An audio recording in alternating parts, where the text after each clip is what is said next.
il faut envoyer le résultat au coup de sifflet final. C'est-à-dire que quand l'arbitre approche le sifflet de sa bouche, j'ai déjà le numéro qui est composé sur mon téléphone portable, avec lequel il faut de la batterie. Donc je compose le numéro, puis je le regarde, je vois qu'il approche, et quand il approche le sifflet de sa bouche, j'appuie sur le bouton, et là je fais victoire de Grenoble. Et donc à Lyon, hein, ils envoient la dépêche. Ils envoient, alors bouge pas, j'envoie le P1. Alors ouais, le P1, elle envoie la dépêche, but à Grenoble. Et surtout, les ordinateurs des médias abonnés à l'AFP, vous voyez victoire de Grenoble. C'est pour ça que dans un journal de 22 heures, vous avez les résultats à la fin, les résultats de foot, parce qu'ils arrivent pendant le journal. D'accord ?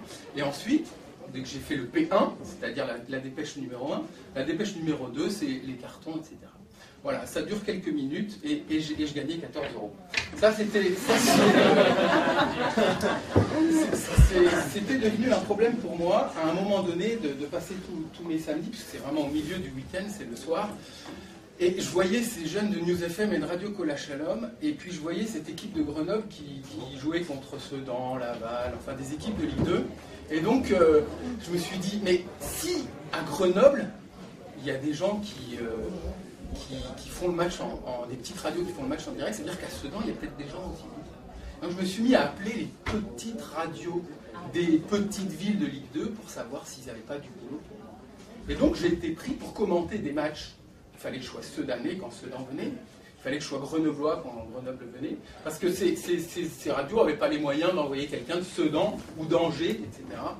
Et donc j'ai commenté des matchs. Alors je ne savais pas vraiment comment on faisait pour commenter les matchs. Et donc, il y a un vieux briscard, Michel, un vieux briscard de la presse, qui lui faisait plutôt du rugby. Il m'a dit, bon, il avait déjà fait du foot. Il m'a dit, écoute, tu dessines ta feuille avec les 11 joueurs, hein, puis après tu retournes ta feuille. Donc, à la mi-temps, donc il faut aussi mettre les noms des joueurs. Donc ça, c'est des joueurs, vous avez le nom en dessous, d'accord ? Et il m'a dit, en fait, c'est assez difficile de faire l'intégrale tout seul, donc tu apprends juste le nom de ces trois-là. Quand la balle va vers l'avant, tu dis elle passe de Ducourtiou à Ben Kalfala, et puis quand elle va vers l'arrière, tu dis elle passe de Ben Kalfala à Ducourtiou. De toute façon, ils n'ont pas l'image. Ils n'ont pas l'image, et en fait, ce qui va se passer, c'est qu'au bout d'un quart d'heure, tu connaîtras le nom de tous les joueurs.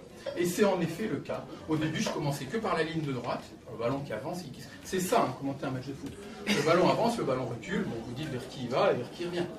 Et donc, voilà, je faisais mes matchs de foot. Ce que je lui avais pas dit au gars, c'est que j'avais jamais fait de radio. En fait, il m'avait dit, t'as déjà fait l'intégrale, 2 fois 45 minutes tout seul. J'avais fait de la radio à la fac. Puis j'avais tenu un micro comme ça devant François Hollande aux élections législatives de 2002. Et c'est tout ce que j'avais fait en radio, à part les exercices à la fac, à l'école de journalisme. Et donc, je me suis retrouvé à faire mes 2 fois 45 minutes tout seul. Alors le gars, il m'avait dit, tu sais, le foot, moi, ça me plaît pas trop. Et de temps en temps, à la deuxième mi-temps, je vais boire un coup au café. Ça veut dire quoi ? Ça veut dire que tu es tout seul à l'antenne des fois.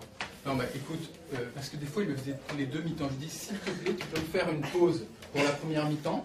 Ok, je te fais les résultats. Donc là, ça veut dire qu'à un moment donné, je lui rends l'antenne, il me dit les résultats des autres matchs, hein, parce qu'il a Internet. Et donc, je te dis les résultats des autres matchs, et puis ça me fera une pause. Alors, je bois un coup, et puis on reprend le match. Alors, je fais les commentaires de ce match. Et puis de ces plusieurs matchs, je me suis retrouvé plusieurs fois à Saint-Étienne, à Valence, enfin des équipes de Ligue 2. Et donc, je commente le match. Donc, vous vous souvenez, hein, Ducourtiou qui passe à Ben Kalfala, Ben Kalfala qui redonne à Ducourtiou. Voilà, ça c'est le commentaire. Bon, il faut lui donner un petit peu plus de vie, quoi. Alors moi, j'avais trouvé un moyen, parce que j'avais pas de micro-casque, puis j'avais un reportophone, c'est un téléphone reportage, à cadran, tout ça. Alors j'avais 3 ans, j'étais un journaliste local, et donc je commentais le match comme ça. Alors il faut essayer de faire vivre le ballon, quoi. Faire vivre le ballon, ça veut dire quoi? Faire Ben Kalfala, c'est là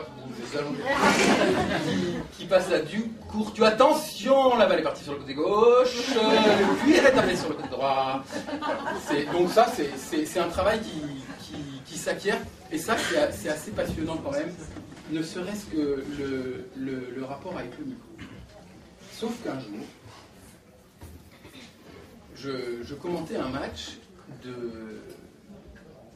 de Coupe de France. En fait, vous savez bien que la match de Ligue 2, en fait la Ligue 2 elle s'appelle pas Ligue 2, la Ligue 2 s'appelle Ligue 2 Orange, d'accord, du nom du sponsor de la Ligue 2. Le sponsor de la Ligue 2, c'est celui qui a fait le plus gros chèque pour financer le droit de commenter les matchs de la Ligue 2. Donc c'est la Ligue 2 Orange. Et vu que Orange a eu la Ligue 2, eh ben, il y a un autre sponsor qui a essayé d'avoir la Coupe de France. Et c'est SFR, évidemment. Et donc, SFR a réussi à avoir la Coupe de France. Et donc, on est au stade Lesdiguières. Il fait froid. Je fais mes commentaires de match. Et en fait, il y a du vent. Il y a une tempête. D'accord? Alors, vu que Ligue 2 Orange, bah, c'est 28 matchs par an, donc il y avait les grands panneaux orange en dur, partout. Panneaux orange en dur partout. Et puis SFR, c'est un match ou deux par an. Et c'est la Coupe de France. Si Grenoble y gagne, à la limite, ça va être plus de matchs. Et alors, à Lesdiguières, ils avaient scotché des sacs poubelles noirs sur les logos orange, puisque c'était SFR le sponsor. Puis ils avaient mis des panneaux aux quatre coins du stade, des carrés rouges SFR. Sauf qu'il y avait du vent. Et les sacs poubelles se sont envolés sur les logos orange. Et les panneaux SFR sont tombés. Et donc là, il y a quelqu'un qui a interrompu le match, mesdames et messieurs. Et ce quelqu'un qui a interrompu le match, ce n'est pas l'arbitre. C'est le délégué de SFR. Le délégué de SFR a arrêté le match. Et le temps qu'on rescotche, c'est pas facile de scotcher. En plus, il pleuvait. Scotcher sous la pluie, c'est pas facile. Et donc moi, j'étais tout seul à l'antenne. Parce que l'autre, il était parti. Alors, bon, pour savoir qu'il était parti, je lui disais donc interruption de match à Grenoble. Interruption de match à Grenoble. Donc, et j'avais pas envie de parler des publicitaires. Donc, tempête de neige, interruption de match à Grenoble. L'arbitre a été obligé d'interrompre le match. Les joueurs sont rentrés au vestiaire. Et vous savez que le duc de Lesdiguières, c'est... et là, pendant 20 minutes, il faut avoir du biscuit. Du biscuit, c'est quoi? C'est avoir des infos sur la ville. Franchement, les Soudanais, ils ont dû se dire, mais wow, ils ont des bons journalistes, hein, connaissent Grenoble sur le bout. J'aurais parlé du stade, du Néron. Alors, vous savez que le Néron a brûlé. Lesdiguières, c'est assez haut pour qu'on voit le Néron brûler pendant 3 semaines. Et donc voilà, pendant 20 minutes, en attendant le retour du match. Voilà. Et là, il y a eu un début de quelque chose qui m'a un petit peu gêné.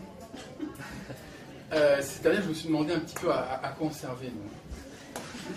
Dans ce match, vous savez, vous avez un petit ticket pour rentrer, c'est le syndic presse qui vous le donne. Le syndic presse, ici, c'est le Dauphiné Libéré. Il vous donne un petit ticket comme ça, et puis il vous fait bien sentir qu'il vous fait rentrer dans un match gratuit, ce qui était pour moi tout à fait exceptionnel. Et